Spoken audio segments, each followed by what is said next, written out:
बिस्मिल्लाहिर्रहमानिर्रहीम अस्सलाम वालेकुम दोस्तों। आज की वीडियो उन लोगों के लिए है जो कि ऑनलाइन अर्निंग कर रहे हैं और मुख्तलिफ़ प्लेटफार्म पे कर रहे हैं, जैसा कि यूट्यूब पे जो है वो कर रहे हैं या ब्लॉगिंग की सूरत में कर रहे हैं और उन्होंने एडसेंस के थ्रू पेमेंट वसूल करनी होती है अपने बैंक अकाउंट में। तो उन लोगों के बहुत सारे मसाइल्स होते हैं, उन मसाइल को एड्रेस करने के लिए मैं यहाँ पे मौजूद हूँ। बैंकिंग फोरम यूट्यूब चैनल एक एक्सपर्ट बैंकर का यूट्यूब चैनल है। यहाँ पे आपको एक्सपर्ट एडवाइस मिलेगी और बेहतरीन इन्फॉर्मेशन मिलेगी। तो यहाँ पे उन लोगों के लिए एक नेमत से कम नहीं है कि आप लोगों को एक अथेंटिक मैं चीज़ जो है वो यहाँ पे प्रोवाइड करूँगा। और मुझे क्वेश्चन मौसूल हो रहे थे कि गूगल एडसेंस की जब पेमेंट जो है वो एंटर करते हैं तो वहाँ पे स्विफ्ट कोड जो है वो कौन सा हम एंटर करें। स्विफ्ट कोड दो तरह के जो है वो होते हैं, एक तो बैंक के हेड ऑफिस का होता है और नेक्स्ट जो है उस ब्रांच का होता है जिस ब्रांच के अंदर आपका अकाउंट है, उसका भी स्विफ्ट कोड होता है। तो आप लोगों के क्वेश्चन जो मुझे मौसूल हुआ था वो ये था कि जो स्विफ्ट कोड है वो हम कौन सा एंटर करेंगे एडसेंस की पेमेंट के अंदर, वो हम बैंक के हेड ऑफिस का करेंगे या बैंक की ब्रांच का करेंगे। तो उसको एड्रेस करने के लिए मैंने आप के सामने इस वक्त जो एक वेब पेज ओपन है, इसके अंदर पूरी मालूमात है कि अगर आप वायर ट्रांसफ़र कर रहे हैं तो आप लोगों को कौन कौन सी चीज़ें देनी हैं और किस तरह से देनी है। और उसके बाद दूसरे नंबर पे अगर आप इंटरमीडियरी बैंक के थ्रू अपनी जो है वो पेमेंट वसूल कर रहे हैं तो आपने कौन कौन सी चीज़ें देनी हैं। इसके अलावा फ़र्दर अगर आपसे कोई और इन्फॉर्मेशन मांगी जाती है फ़र्दर क्रेडिट डिटेल, तो उसके लिए आपको कौन कौन सी डिटेल किस तरह से आपने गूगल को प्रोवाइड करनी है। तो सबसे पहले हम देख लेते हैं, तीन चीज़ें मैं इस वीडियो में बेसिकली बताने जा रहा हूँ। सबसे पहले नंबर है वायर ट्रांसफ़र। वायर इंस्ट्रक्शन जो है वो क्या क्या हैं। सबसे पहले नंबर पे अकाउंट होल्डर का नाम है। तो आपने जब भी ये डिटेल देनी है तो अपनी जो चेकबुक है वो आपने अपने सामने रख लेनी है। उस पे जो स्पेलिंग जो आपके नाम के होंगे वो सेम टू सेम आपने जो है वो मेंशन करने हैं। उसके बाद बैंक का नाम है तो बैंक का पूरा नाम वो भी चेकबुक के ऊपर मौजूद होता है, वो भी आपने वैसे का वैसा ही मेंशन करना है।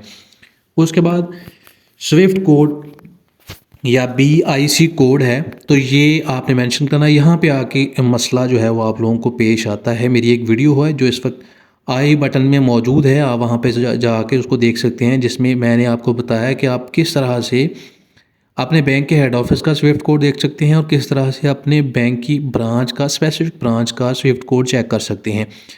तो स्विफ्ट कोड 8 डिजिट का भी होता है, 11 डिजिट का भी होता है। इसमें जो 11 डिजिट का होगा उसमें बैंक के ब्रांच का कोड भी जो है वो शामिल होता है। 8 डिजिट का जो है वो हेड ऑफिस का स्विफ्ट कोड होता है।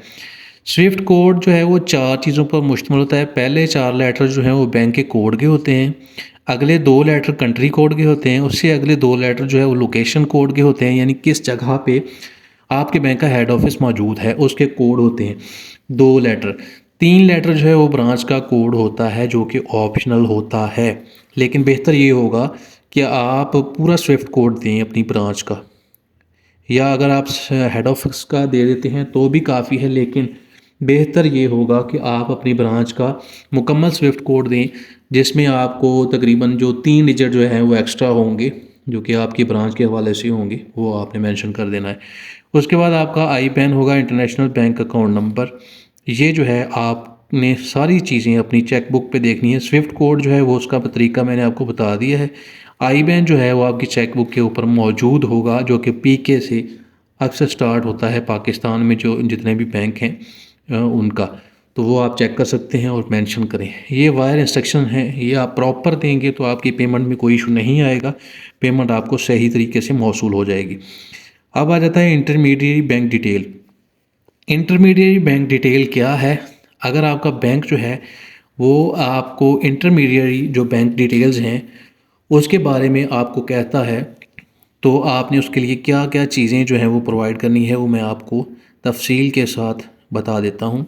अगर आपका बैंक जो है वो आपको इंटरमीडियरी यानी किसी और बैंक की जो है वो इंफॉर्मेशन देने का कहता है कि ये इंफॉर्मेशन आप दें इसके ज़रिए हमें जो है वो पेमेंट मौसूल आपके अकाउंट में हो जाएगी यूनाइटेड स्टेट्स से।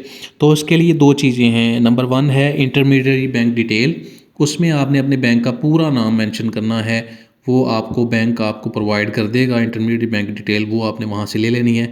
उसके बाद इंटरमीडियरी जो स्विफ्ट कोड है वो उस कंसर्न बैंक का होगा, वो सेम 8 या 11 डिजिट का होगा। अगर 11 डिजिट का होगा तो उसके अंदर ब्रांच का कोड 3 डिजिट का शामिल होगा, अगर 8 डिजिट का होगा तो वो हेड ऑफिस का कोड होगा, वो भी आपने मेंशन कर देना है। उसके बाद आ जाती है कि further detail, further credit detail बाज़ औक़ात जो है वो आप लोगों से मांग ली जाती है। कोई चीज़ मिसिंग हो तो वो आप लोगों से पूछ ली जाती है। तो उसके लिए जो भी रिक्वायर्ड इन्फॉर्मेशन होगी, जो भी वो डिटेल आपसे मांगेंगे वो आपने उनको प्रोवाइड कर देनी है। तो इस तरह से आपकी मुकम्मल इन्फॉर्मेशन जो है उनके पास चली जाएगी अकाउंट की, और आपके जो अकाउंट में जो है वो क्रेडिट हो जाएगी, फ़ंड्स क्रेडिट हो जाएंगे। तो नाज़रीन, उम्मीद करता हूँ कि ये एक छोटी सी इन्फॉर्मेटिव वीडियो आप लोगों को ज़रूर पसंद आई होगी। लेकिन अगर आपको गूगल एडसेंस के हवाले से, इसमें जो आपने अपने अकाउंट्स को ऐड करना है उसके हवाले से, या कोई और इन्फॉर्मेशन चाहिए हो बैंकिंग के हवाले से, तो मैं आपके लिए हाज़िर हूँ। बैंकिंग फ़ोरम आपके लिए हाज़िर है, आपको ऑथेंटिक और मुफीद मालूमात देने के लिए। तो आज की इस वीडियो से हमें इजाज़त दें।